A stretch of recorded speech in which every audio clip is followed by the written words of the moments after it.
번째 주일입니다. 오늘은 가족에 대한 말씀 두 번째 시간으로 창세기 12장 10절에서 20절 말씀 본문을 가지고 그대는 나의 누이라 하라, 이런 제목의 말씀 함께 나누겠습니다. 저는 종종 결혼 예식 주례를 합니다. 대개의 경우에는 결혼 예식 전에 예비 신랑 신부를 만나게 되죠. 어떻게 만났는지, 앞으로 어디에서 살 건지, 뭐 먹고 살 건지 이런저런 이야기들 나눕니다. 그리고 결혼 예식은 어떻게 하면 좋을지 서로 이제 의견을 조율하게 되죠. 대화를 마무리하고 이제 그 예비 신랑 신부를 위해서 축복 기도를 하는데 보통 이렇게 기도를 많이 합니다. 하나님께서 복되고 아름다운 결혼 예식 되게 하시고 결혼 예식보다 더 아름답고 귀한 결혼 생활 되게 해주세요. 저는 정말로 그렇게 믿습니다. 이 결혼 예식보다 결혼 생활이 훨씬 더 중요하다라고 믿습니다. 그런 의미에서 저는 결혼 예식을 신경을 쓰고 어디에서 결혼할 건지, 어떻게 답례품을 준비할 건지 이런 것들도 많이 신경을 써야 되겠지만, 결혼을 준비하는 과정 가운데 이제 예비 신랑과 신부는 서로를 알아가는 노력이 참 많이 필요하다 생각을 합니다. 일종의 결혼 예비 교육이 필요하다 생각하는 것이죠. 혹시 그런 교육을 필요로 하는 분들 계신다면 우리 브릿지 상담센터에 가시면 커플 상담을 받아보실 수 있습니다. 서로에 대해 알 수 있는 다양한 검사 방법들이 준비되어 있습니다. 이런 상담이 필요한 이유가 있습니다. 우리들이 서로에 대해서 무의식적으로 하는 행동들 속에 관계를 위협하는 무의식적인 태도가 숨어 있기 때문입니다. 내가 의도치 않았을지라도 그냥 무의식 가운데 하는 행동들이 관계를 어렵게 만들곤 한다라는 말이에요. 실례로 1997년 10월에 디 애틀랜틱이라는 잡지에 실린 글을 보니까 꽤 오래전에 존 가트만과 같은 이 심리 상담 전문가들이 이 커플들에 대한 연구를 오래 해보니까 결혼 생활을 할 때 이혼의 가능성이 높은 커플을 90% 이상의 정확도로 맞출 수 있다라고 발표를 했습니다.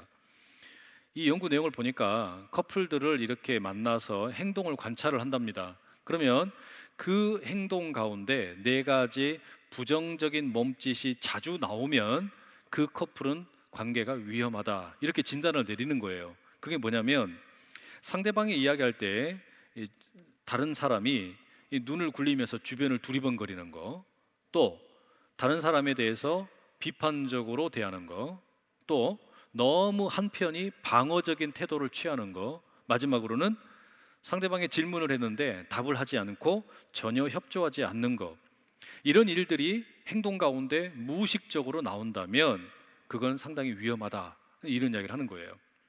그러니 여러분, 지금 여러분의 남편 또는 아내가 이야기할 때 누나를 이리저리 굴리시면 곤란하다는 이야기예요. 오늘 본문에도 무언가 조금은 위험에 처한 그런 부부의 이야기를 우리가 만나게 됩니다. 잘 아는 아브라함과 사라입니다. 아브라함의 본명은 아브람이었죠. 사라의 본명은 사레였습니다. 이들은 갈대아 우르 지역에 살다가 하란이라는 곳으로 이주한 사람들입니다. 그런데 어느 날 하란에 살고 있는 아브라함에게 하나님께서 나타나십니다. 그리고 이런 말씀을 들려주세요. 12장 1절에서 3절입니다. 너는 너의 고향과 친척과 아버지의 집을 떠나 내가 네게 보여줄 땅으로 가라. 내가 너로 큰 민족을 이루고 네게 복을 주어 네 이름을 창대하게 하리니 너는 복이 될지라. 너를 축복하는 자에게는 내가 복을 내리고 너를 저주하는 자에게는 내가 저주하리니 땅의 모든 족속이 너로 말미암아 복을 얻을 것이라. 하나님께서 아브라함에게 주신 이 말씀에 보면 2가지가 참 기가 막힙니다. 첫째는 고향과 친척과 아버지의 집을 떠나라는 말씀입니다. 이걸 오늘식으로 표현하면 혈연과 지연을 버리라는 말씀입니다. 여러분, 고대인들에게 혈연과 지연을 빼버리면 사실상 사망 선고와 다를 바 없습니다. 그 죽으라는 이야기거든요. 정말 어려운 요구를 하십니다. 그런데 아브라함은 이와 같은 하나님의 명령에 기꺼이 순종합니다. 자신의 지연, 혈연을 버립니다. 이게 여러분 오늘날로 이야기하자면 호적과 국적을 포기하고 다른 나라로 이민 간 것과 다를 바가 없습니다. 거기에 더해가지고 자신의 아버지였던 데라와 함께 하란 땅에서 지금껏 일구었던 모든 기득권, 안정, 풍요로움 이런 것들을 다 포기해 버렸다는 이야기입니다. 이런 아브라함의 결단을 신약성경 히브리서 11장 8절이 이렇게 평가합니다. 믿음으로 아브라함은 부르심을 받았을 때에 순종하여 장래의 유업으로 받을 땅에 나아갈새 갈 바를 알지 못하고 나아갔다. 갈 바를 알지 못하고 나아갔다. 히브리서 말씀처럼 아브라함은 정말로 어디로 가야 하는지를 모른 채 떠나는 겁니다. 오직 하나님의 말씀에만 귀를 기울이면서 길을 떠나게 되었다는 이야기예요. 여러분, 왜 하나님께서 이토록 가혹한 요구를 아브라함에게 하시는 겁니까? 그것은 아브라함이라는 이 한 사람을 통해 한 나라를 세우기 원하시는 것이고, 그 나라를 통해 이 땅에 있는 모든 민족들에게 복을 주기 위함입니다. 온 인류를 구원하기 위함이었던 것입니다. 여러분, 인류의 상태가 어땠기에 하나님이 이런 계획을 세우시는 걸까요? 아담과 하와의 범죄 이후에 인류는 전체가 끊임없이 하나님으로부터 멀어졌습니다. 하나님을 거역하고 하나님에 대해서 이 거절하는 마음이 가득했다는 이야기예요. 가인은 동생 아벨을 죽였고, 노아의 시대의 사람들의 죄는 세상에 가득해서 홍수 심판을 받았고, 바벨탑을 쌓던 신할 평지의 사람들 역시 하나님을 마음으로 무시했습니다. 하나님께서는 꾸준히 인생들에게 새로운 은총을 부어주셨지만 소용이 없는 거예요. 완전히 파멸의 길로 계속해서 달려가고 있더라라는 말입니다. 그러나 하나님께서는 인류의 역사를 이렇게 끝내기 원하지 않으셨습니다. 스스로의 힘으로는 도무지 일어설 방법이 없는 인간들, 그들에게 새로운 구원의 역사를 계획하십니다. 그게 뭡니까? 아브라함을 부르신 이유예요. 아브라함을 통해 그가 익숙하게 붙들고 있던 혈연과 지연을 포기하게 하시고, 완전히 새로운 방법, 내가 사는 길은 혈연이나 지연, 호적이나 국적이 아니라 오직 하나님만 의지해야 한다, 이것을 훈련시키기 원하신 겁니다. 하나님의 말씀에만 의존하며 살아가는 새로운 인류가 나오기를 기대하신 것이죠. 그리고 아브라함에게 약속을 주십니다. 내가 너로 큰 민족을 이루게 하겠다. 내가 너의 이름을 창대하게 하겠다. 너를 복이 되게 하겠다 말씀하신 겁니다. 하나님의 관심은 그러나 아브라함 한 사람에게만, 아브라함의 가족에게만 머무르는 것은 아니었습니다. 만약에 하나님께서 하나님의 이 은혜가 아브라함의 가족에게만 임하기를 원하셨다면 굳이 하란 땅을 떠나라고 말씀하실 필요가 없어요. 그러지 않습니까? 그냥 그 땅에서 잘 먹고 잘 살도록 복을 주시면 됩니다. 그런데 하나님의 꿈은 이보다 훨씬 크고 놀라웠습니다. 그게 뭡니까? 아브라함을 통해 땅의 모든 사람들이 복받기 원하셨어요. 이 복은 다름 아닌 구원을 받게 하기를 원하셨다는 이야기입니다. 이 일을 하려고 보니 세상의 어떤 방식, 라이프 스타일과는 전혀 다른 새로운 삶을 결단하는 일이 필요했습니다. 그래서 혈연도 버리고 지연도 버리라 명령하신 것이죠. 아브라함은 하나님의 음성을 듣고 고민합니다. 그의 나이가 75세였습니다. 적은 나이가 아니죠. 새로운 일을 계획하기에는 사실 너무 늦은 나이입니다. 그런데 낯선 이 하나님의 음성이 너무나 생생하고 강렬합니다. 결국은 몇 날 며칠을 고민하다가 한 달, 두 달, 세 달 고민하다가 결심을 합니다. 내 인생 저 낯선 목소리에 한번 걸어보겠다. 내 인생을 저 하나님의 음성을 따라 한번 살아보겠다 다짐을 합니다. 아버지 데라에게 작별 인사를 합니다. 아내 사라와 일꾼들 그리고 조카 롯을 데리고 이제 음성을 따라 가게 됩니다. 하란에서 모았던 재산과 가축들도 단단히 챙깁니다. 두려움과 설레임이 공존하는 가운데 발걸음을 내딛는 것이죠. 얼마나 걸어갔을까요? 하나님이 들려주시는 대로 걸어가다 보니까 가나안 땅이라는 곳에 들어가게 됩니다. 맨 처음 머문 곳은 세겜 땅 모래 상수리 나무 아래였습니다. 그리고 두 번째 간 곳은 베델과 아이 사이에 있는 산간 지방이었습니다. 그리고 세 번째 머문 곳은 네게브라는 남방 지역이었습니다. 왜 이렇게 자주 이동을 했을까요? 그것은 아마도 아브라함이 양이나 소나 나귀를 키우고 있었기 때문에 목초지를 찾아다닌 것으로 보입니다. 풀이 있는 곳으로, 물이 있는 곳으로 헤매고 다닌 것이겠죠. 뿐만 아니라 아직 아브라함은 가나안 땅에서 자신이 정착할 땅을 얻지 못했던 것 같습니다. 자기 자리를 확보하지 못했다는 이야기예요. 바로 그런 이유 때문에 가나안 땅의 이곳 저곳을 돌아다니게 된 것이겠죠. 그런데 오늘 본문 10절 말씀이 조금 의미심장합니다. 그 땅에 기근이 들었으므로 아브라함이 애굽에 거류하려고 그리로 내려갔으니 이는 그 땅에 기근이 심하였습니다. 그 땅에 기근이 들었다. 그 땅에 기근이 심하였다. 저는 이 구절이 참 이상하다라는 생각을 지울 수가 없습니다. 하나님께서 아브라함에게 복을 주시겠다고 말씀을 하셨죠. 그런데 하나님만 의지하면서 하란의 고향을 떠나서 아버지의 집을 떠나서 가나안 땅에 들어가 봤더니 이게 뭡니까? 하란보다 훨씬 못한 거예요. 하란에서는 먹고 사는데 아무런 지장이 없었는데 이 가나안 땅은 너무나 척박합니다. 농사를 짓기도 힘듭니다. 이 가축들을 기르기도 힘든 겁니다. 이리저리 옮겨 다니다가 보니까 먹을 것이 떨어지고 설상가상 기근이 들었습니다. 먹고 살 방법이 막막하게 된 겁니다. 아니 무슨 놈의 하나님의 약속이 이렇습니까? 큰 민족을 이루게 해주신다면서요. 아브라함의 이름을 창대하게 하신다면서요. 아브라함을 통해서 세상의 모든 민족들이 복을 받게 하시겠다고 하지 않았습니까? 그런데 현실이 기가 막힌 겁니다. 한번 따져볼까요? 어떻게 큰 민족을 이룰 수 있습니까? 지금 아브라함에게는 아들이 하나도 없습니다. 더군다나 아브라함의 아내인 사라는 아들을 낳을 수 없는, 자녀를 낳을 수 없는 몸입니다. 어떻게 아브라함의 이름을 높여주시겠다라는 겁니까? 지금 이 가나안 땅에서 자리도 잡지 못하고 이리저리 유랑하는 것이 현실인데 말입니다. 아니 어떻게 남들이 내 덕을 보면서 살게 하시겠다라는 겁니까? 배가 고파서 내 앞가림도 제대로 못하는데 다른 사람들을 어떻게 챙길 수 있느냐라는 말이에요. 결국 아브라함은 하나님의 부르심을 다시 생각하게 됩니다. 가나안 땅에서 하나님이 살라 부르셨는데 이대로 있다가는 손가락만 빠르게 생겼습니다. 굶어 죽게 생겼다는 이야기예요. 어떻게 해야 됩니까?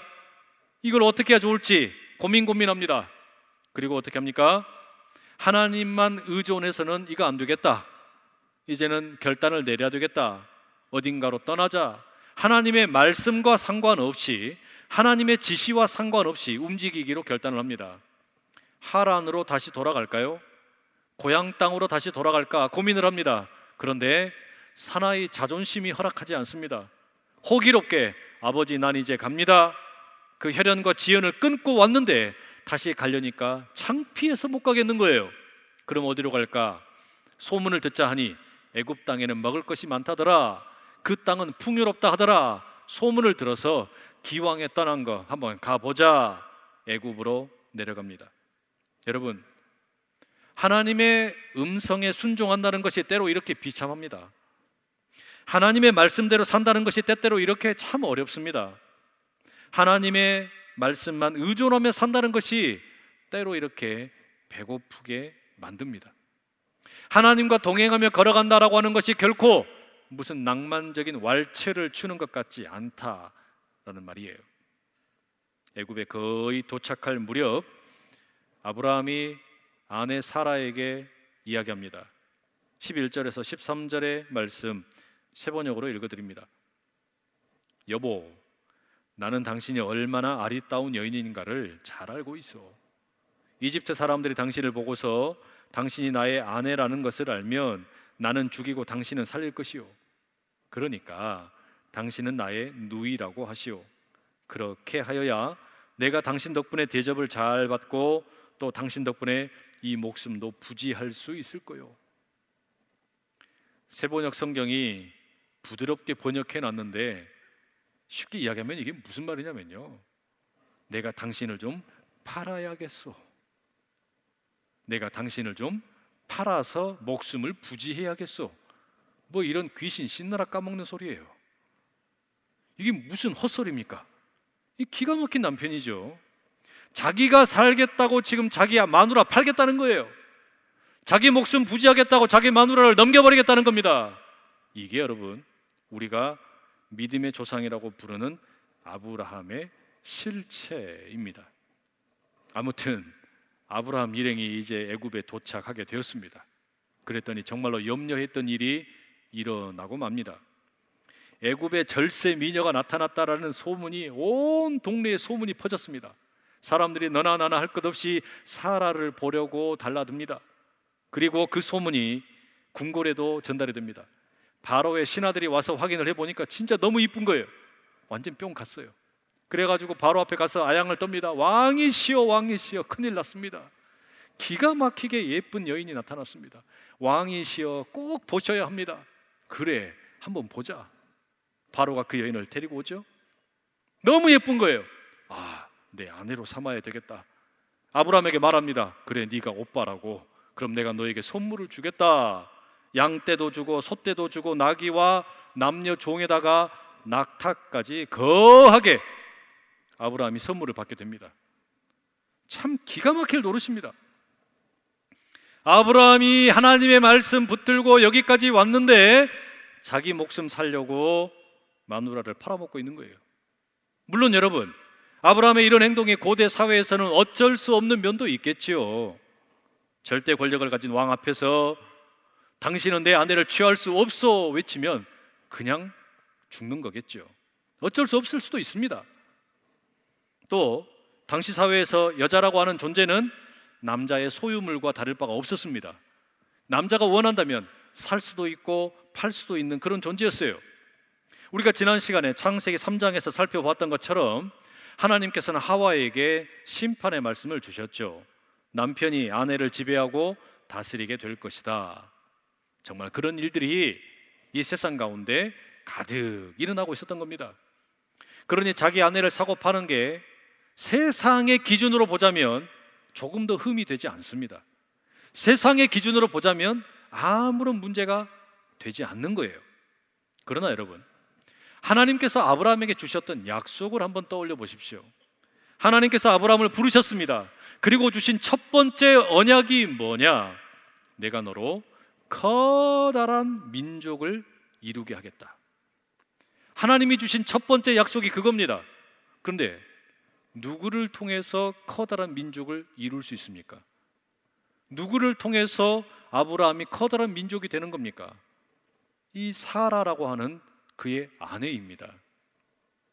사라를 통해서 하나님께서 큰 민족을 이루게 하겠다고 말씀하셨는데 아브라함은 사라를 물건처럼 팔아버립니다.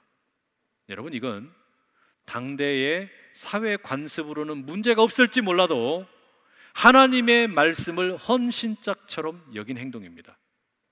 하나님의 언약을 중요하게 여기지 않았다는 반증입니다. 결국 하나님께서 개입을 안 하실 수가 없게 되었어요. 아브라함의 실수를 돌이키기 위해 하나님이 개입을 하십니다.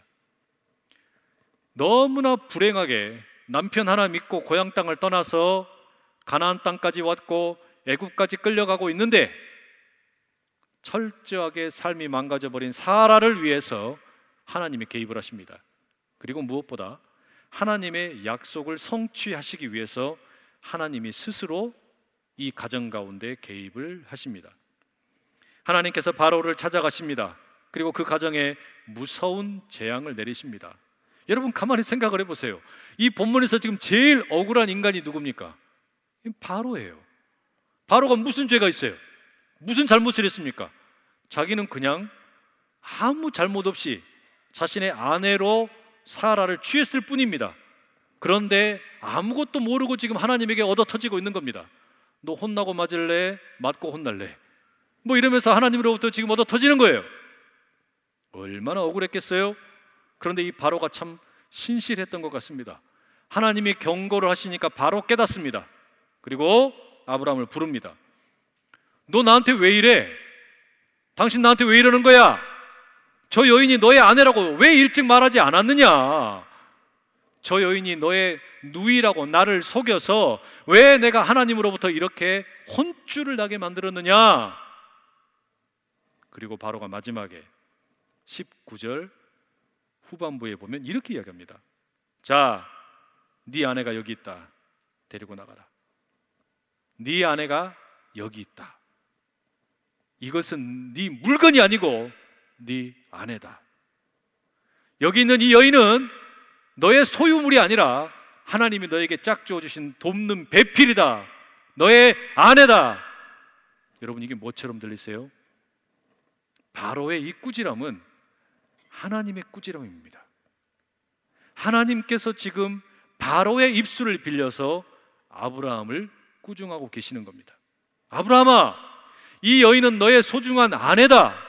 아브라함아, 이 여인은 너의 소유물이 아니라 네가 존중하고 아끼고 사랑해야 될 너의 아내다.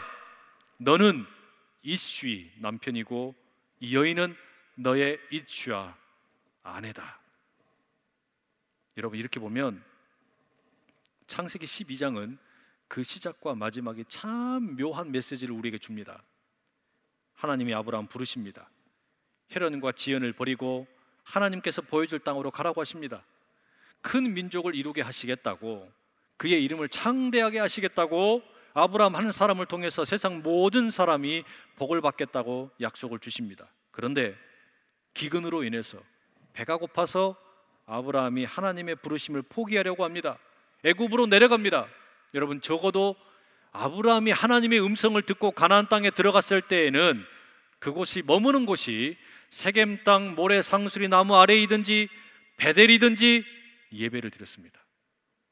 하나님께서 말씀을 주셨기 때문에, 하나님께서 이끌어 주셨기 때문에 아브라함이 예배를 드렸어요. 그런데 오늘 본문을 읽어보면 애굽 땅 어디에서도 예배를 드렸다는 말씀이 없어요. 왜요? 하나님이 인도하신 것이 아니기 때문입니다. 하나님의 말씀을 따라온 것이 아니기 때문에 예배를 드릴 수가 없어요. 여러분, 이게 뭘 말하는 거겠습니까? 가정에 예배가 사라지자 죄악이 틈을 탑니다. 가정의 기도가 멈춰버리자 현실이 하나님의 약속보다 훨씬 크게 느껴지는 거예요. 가정에 말씀이 들리지 않자 부부 관계가 산산조각 나버렸습니다. 결국 하나님께서 개입하셔서 바로를 통해 음성을 들려주십니다. 큰 민족을 이루는 것도 중요하고 너의 이름이 창대해지는 것도 중요한 약속이고 너를 통해서 모든 세상 사람들이 복을 받는 것도 중요한 나의 비전이고 꿈이지만 그 모든 일들은 가정으로부터 시작되는 것이다. 그 모든 일들은 가정으로부터 출발하는 것이다. 아브라함과 사라가 동등한 인격체로 서게 될 때 이 모든 일들이 이루어지게 된다는 말씀이에요. 아담과 하와의 본래의 모습이 뭐였습니까? 아담이 하와를 보고 세레나데 노래를 부릅니다. 그대는 나의 뼈 중에 뼈요 살 중에 살이로다. 이렇게 아름다운 사랑의 고백을 나누었는데 이후에는 어떻습니까? 서로 원망하고 미워하는 관계가 되어버리지 않았습니까? 그런데 하나님께서는 바로 그 깨어졌던 가정, 무엇보다 부부 사이를 지금 아브라함과 사라의 가정 가운데 회복시키기 원하시는 겁니다. 이 가정이 회복되어야 하나님의 위대한 계획이 이루어질 수 있기 때문입니다. 부부 관계가 바로 서야만 하나님이 계획하신 모든 일들이 이루어질 수 있다는 이야기예요.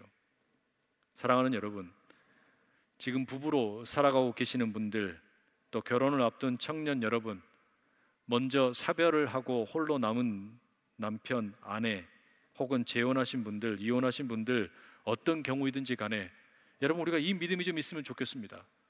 결혼 생활 가운데, 여러분의 가정 가운데 이와 같은 기가 막힌 하나님의 개입하심이 있기를 축복합니다. 우리는 실수해도 고치시고 싸매시는 하나님의 은총이 있기를 소망합니다. 위기에 처한 부부, 위기에 처한 가정, 하나님으로 인해 회복될 수 있기를 소망합니다.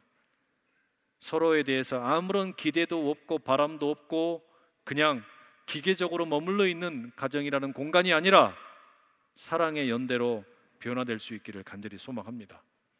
여러분, 가정의 중심에는 부모와 자녀가 있는 게 아닙니다. 부부가 있습니다.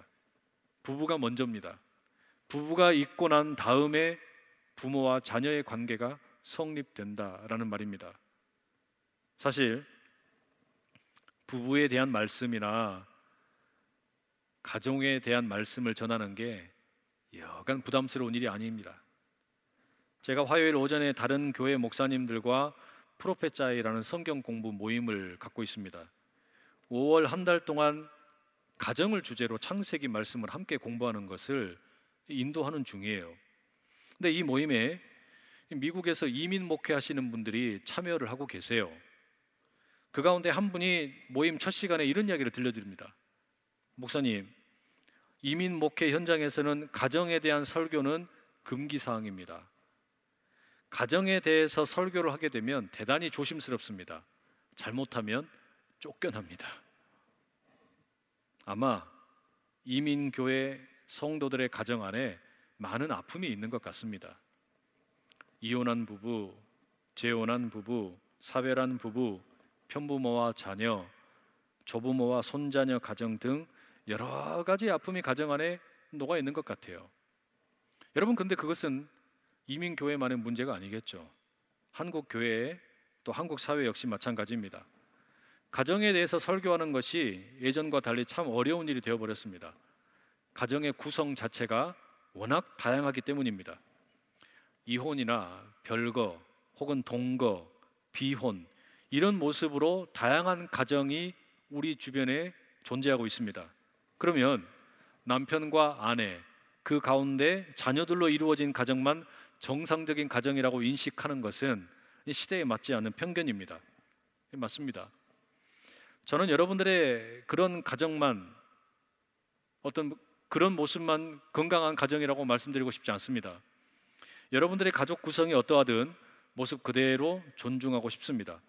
다만 우리가 5월 한 달 가족에 대한 말씀을 묵상하는 이유는 다른 것이 아닙니다. 가정, 부부, 자녀, 부모 뭐 이런 단어들을 회피하지 말자는 이야기입니다.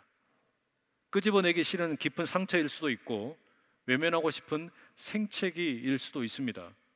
하지만 그럼에도 불구하고 우리에게 가정은 너무나 소중합니다. 하나님께서 구원의 역사를 이루어 가실 때 아브라함 한 사람을 들어서 내가 너에게 복을 주고 너를 커다란 민족으로 만들고 내가 너의 이름을 창대하게 하고 너를 통해서 모든 사람들이 구원받게 하겠다라는 이 계획을 세우실 때 하나님은 가정을 통해 그 일을 하시는 겁니다. 하나님께서는 우리의 가정이 건강해지면 이 가정을 통해 하나님의 구원의 역사를 동일하게 이루어 가기를 원하신다는 말씀입니다. 특별히 부부관계는 더욱 중요합니다. 그것은 단지 우리가 남편과 아내의 사이가 건강해야 된다는 것 이상의 문제가 있습니다. 그게 뭘까요? 신약 성경에 보면 예수 그리스도와 교회의 관계를 부부 관계로 묘사합니다. 사도 바울이 부부 관계를 비유로 사용하여 그 신비를 설명합니다. 에베소서 5장 22절, 25절 이런 말씀이 있습니다. 아내들이여 자기 남편에게 복종하기를 주께 하듯 하라. 남편들아 아내 사랑하기를 그리스도께서 교회를 사랑하시고 그 교회를 위하여 자신을 주심같이 하라. 남편과 아내가 서로를 어떻게 대하여야 하는가?